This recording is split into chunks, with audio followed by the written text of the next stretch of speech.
Road Mastery Academy. Sujet du jour, faut-il être indépendant ou salarié?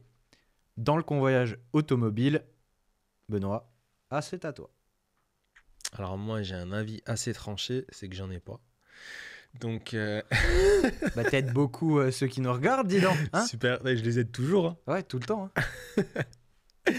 Hein. Non, moi j'ai connu le statut d'indépendant pendant longtemps.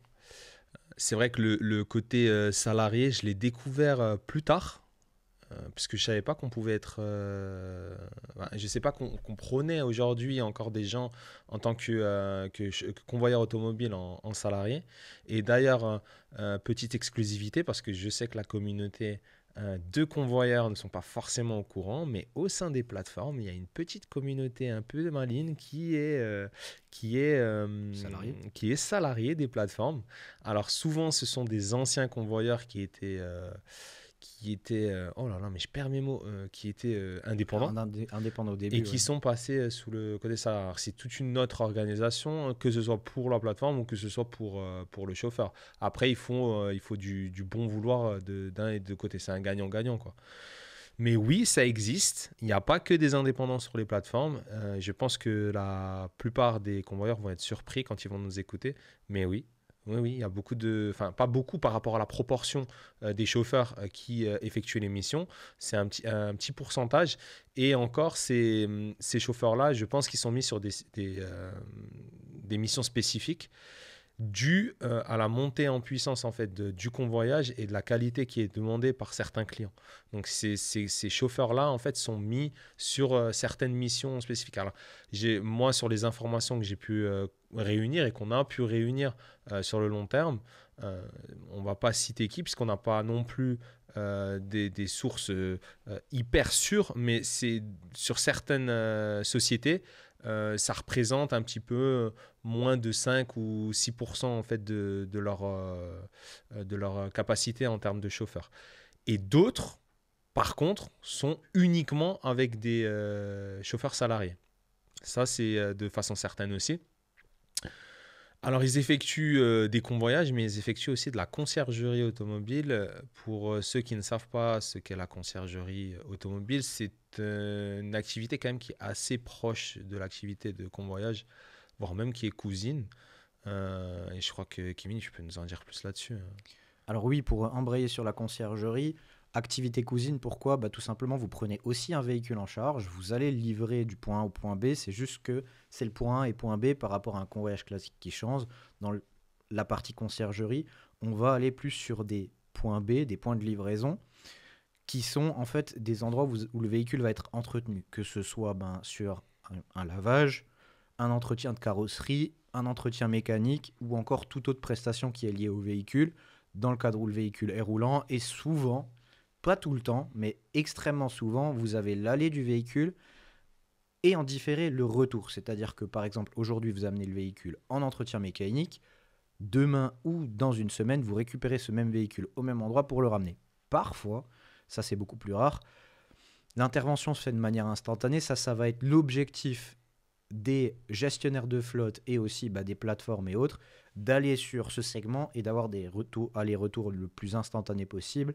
On a déjà pu le voir avec des contrôles techniques dans notre cas, parfois même des changements de pneus quand ça a été nécessaire, sachant que on a toujours le pneu de secours ou un pneu rafistolé sur le véhicule. On a déjà pu le faire et proposer ça pour certains clients dans le cadre de bootleg de service. Et c'est vrai que c'est avantageux pour tout le monde. Le chauffeur a son trajet retour, le client a son véhicule dans la journée et parfois même pendant en fait son service, parce que souvent on est dans le cadre d'entreprise pour la conciergerie. C'est pas quelque chose qui s'est vraiment, on va dire, vulgarisé pour les particuliers, sauf pour les gens très aisés. Dans le cadre de la conciergerie, ça leur permet justement, tant qu'ils sont occupés, de prendre le véhicule en charge et de le faire réparer si c'est des réparations mineures, comme je viens de les citer. Si c'est un peu plus majeur, là, on peut aussi avoir cette notion de véhicule de courtoisie ou parfois même de mobilité douce, où on va ramener, je sais pas, par exemple une trottinette ou un vélo, si c'est vraiment sur des très courtes distances, à l'utilisateur du véhicule en attendant que son véhicule soit réparé. Ou d'autre part, on va peut-être avoir sur des distances un peu plus longues un véhicule de remplacement, tout simplement. Quand je parle de courtoisie, c'est ça, c'est-à-dire vous lui amenez votre Peugeot 208 que vous utilisez tous les jours, elle doit être entretenue au niveau mécanique, et ensuite, en fait, vous allez tout simplement lui ramener, je sais pas moi, une petite Audi qui est dans le parc euh, du garagiste chez lequel vous avez amené le véhicule, tout simplement. Mais là où je voulais revenir, en fait, sur la partie salarié ou indépendant, dans le convoyage automobile, il y a un petit peu un historique aussi, c'est-à-dire que au début, le convoyeur automobile existe depuis plusieurs dizaines d'années en tant que tel. C'est juste qu'on n'avait jamais appelé ce métier comme ça parce que ça faisait partie d'autres métiers. En général, vous étiez dans un garage, vous étiez soit justement vendeur de véhicules et vous ameniez les véhicules directement à vos clients. Vous faisiez ça pour un ami qui habitait pas très loin, qui avait soit un garage, soit revendait des véhicules dans le privé, et vous faisiez ça à côté d'un autre job. C'était rarement en fait une activité à temps plein. C'est vraiment depuis, on va dire, 2016-2017 où le convoyage en tant que tel, avec des indépendants qui font ça à temps plein, a vraiment émergé. L'explosion, notamment pendant le Covid, c'est là où il y a eu cette différence. Et pendant cette période-là, c'était 100% indépendant. Maintenant, on a de nouveau une partie, et justement, c'est aussi parce que la demande a fortement augmenté, où on avait déjà mentionné ça dans plusieurs autres podcasts, enfin vidéos qu'on a faites, c'est que il y a des demandes de plus en plus spécifiques, chaque client a ses particularités, et justement, comme tu l'as mentionné, pour des trajets spécifiques, on va demander des convoyeurs très expérimentés et un certain niveau de qualité, et souvent celui-là, on va le trouver plus aisément auprès de convoyeurs salariés, même si certains indépendants font tout aussi bien, voire parfois mieux le travail que des salariés. C'est l'attente tout simplement qu'on a justement de ces entreprises qui n'ont que 100% en fait, enfin qui ont 100% de salariés, c'est qu'ils ont des convoyages irréprochables. C'est aussi des convoyages plus chers. Donc c'est des segments particuliers, on les retrouve notamment souvent dans le luxe ou dans des secteurs similaires, type transports internationaux, sur des modèles un petit peu plus chers que la norme qu'on connaît des citadines, par exemple françaises ou allemandes d'entrée de gamme. Ouais, on avait déjà eu ce sujet au sein de Bootlead, hein. Alors, on n'était pas forcément d'accord sur tous les points, mais c'était un segment du convoyage, un segment qui était spécifique et qui demandait en tout cas de plus en plus un changement de position de notre part en passant par des chauffeurs salariés. On y avait pensé. On y avait pensé, on voulait en partie passer le cap. Alors on n'était pas forcément d'accord sur la temporalité, ça c'est certain. On n'était pas d'accord forcément non plus sur on va dire sur le nombre de personnes à passer en salariat, parce que forcément le salariat ça demande notre organisation, c'est d'autres coûts, et puis il faut amener aussi un volume assez récurrent à ces personnes-là. C'est pas comme les indépendants. Et certains clients, en fait, c'est un peu le succès aussi du chauffeur. Parce que quand vous avez des chauffeurs indépendants qui font super bien le travail, et ces mêmes clients veulent que ce soit ce même chauffeur qui livre un nouveau. Sauf que comme il est indépendant, il n'a aucune obligation de pouvoir se présenter à ce client même. Et s'il trouve quelque chose de plus intéressant, il va travailler dans son intérêt et pas forcément dans l'intérêt du client. Et donc, les clients nous demandaient de passer certaines catégories de nos chauffeurs en salariat, quitte à nous octroyer un certain volume. Et c'est vrai qu'à un moment, on y avait pensé, mais on était totalement décalé au virage à prendre, quoi. Ouais, absolument. Mais pour prendre un pas de recul sur l'ensemble du sujet, je pense que déjà, il y a le sujet générique, c'est entre salariat et entrepreneuriat, entre guillemets. Il y a des avantages pour l'un et des inconvénients pour l'un.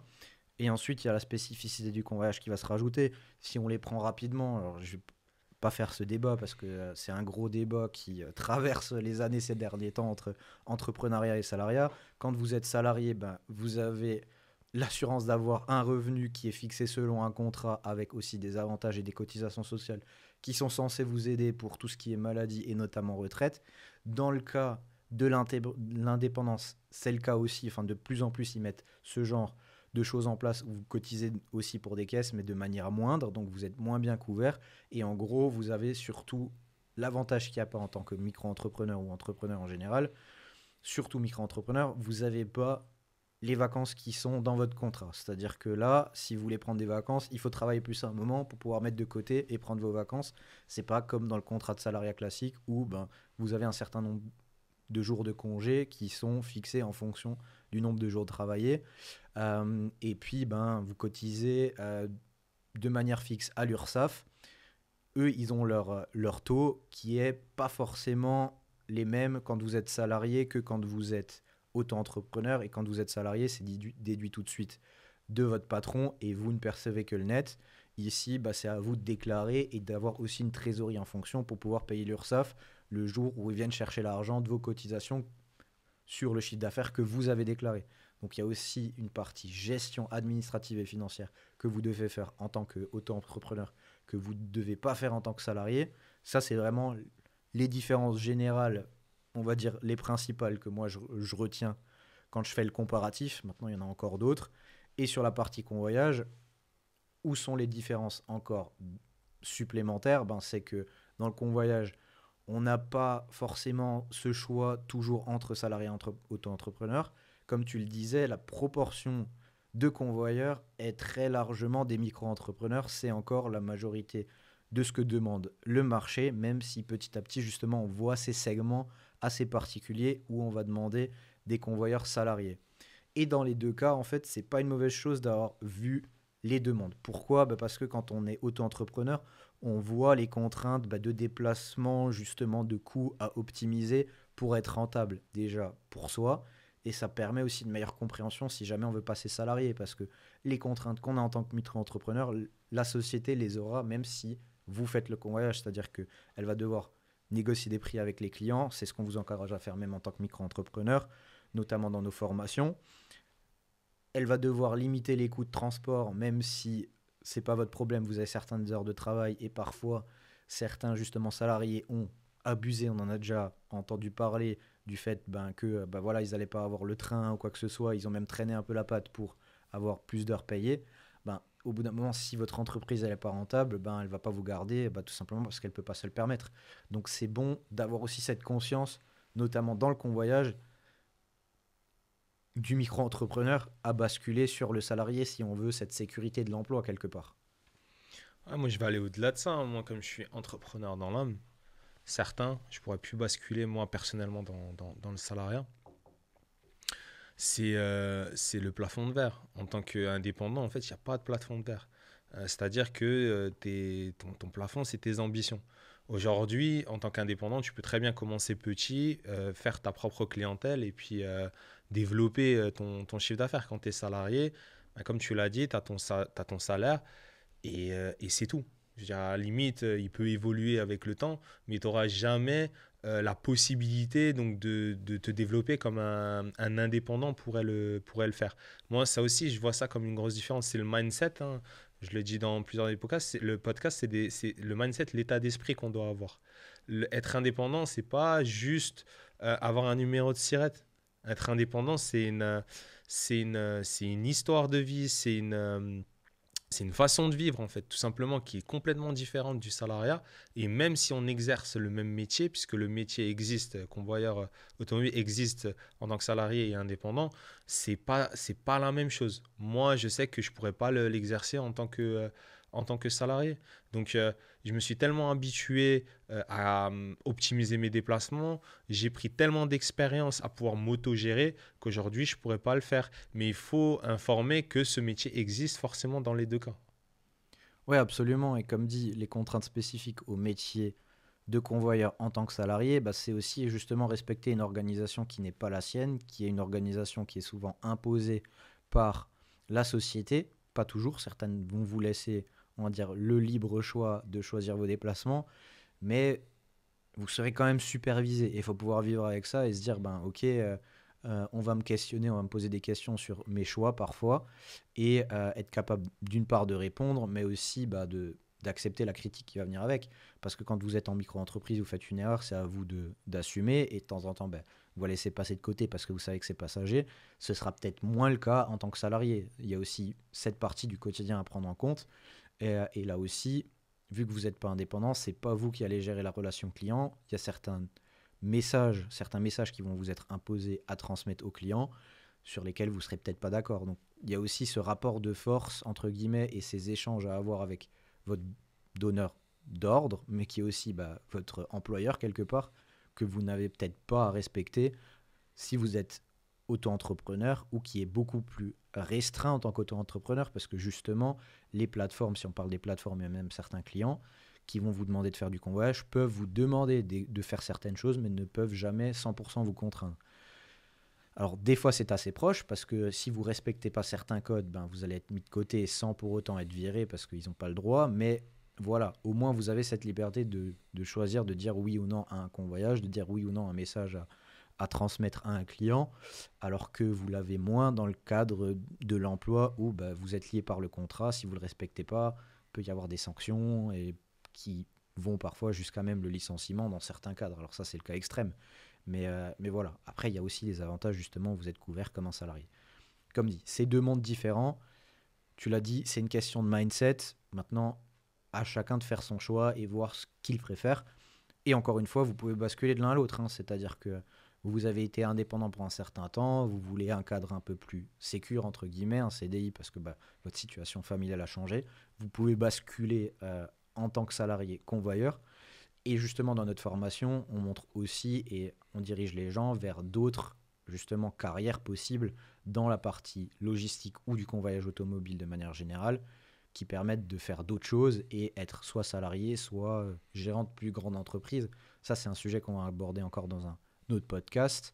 Mais voilà, tout ça, c'est des possibilités. Vous n'êtes pas obligé de rester convoyeur toute votre vie non plus. Ça aussi, c'est important à dire. Ouais, comme tu l'as dit, je pense que la formation et l'accompagnement qu'on propose va au-delà du fait d'être simple convoyeur. On accompagne un projet de vie, en fait. C'est les mots qu'il faut employer, c'est un projet de vie. La personne qui veut être indépendant ou salarié, dans tous les cas, en fait, le contenu qui est dans cette formation est assez complet pour que la personne puisse prendre en fait sa décision, même si je pense que, comme tu l'as dit, la plupart sont encore indépendants du fait que ils veulent leur liberté, c'est aussi un choix de vie.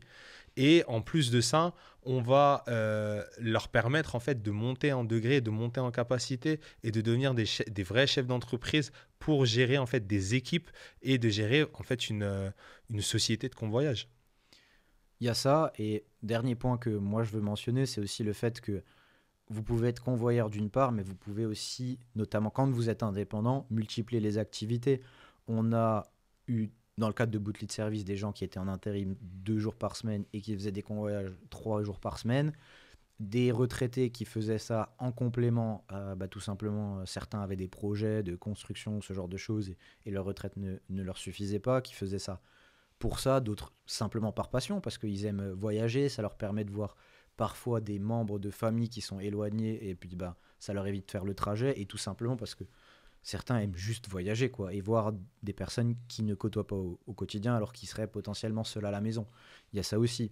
Il y a aussi ce côté potentiellement passion de la route, mais vous pouvez avoir d'autres activités. On a fait un podcast là-dessus, on en rediscute dans notre formation. Il y a certaines choses à apprendre à faire et à ne pas faire en tant que complément de revenu ou seconde activité, mais si vous êtes indépendant, ça c'est aussi un des avantages que je n'avais pas cité, vous pouvez mixer différentes activités pour faire votre revenu et faire ce qui vous plaît en fait au quotidien et pas n'avoir à faire qu'une seule activité en fait. Parfait, parfait. Écoute, est-ce que tu as encore quelque chose à ajouter ou... Une seule chose, partagez, likez et abonnez-vous.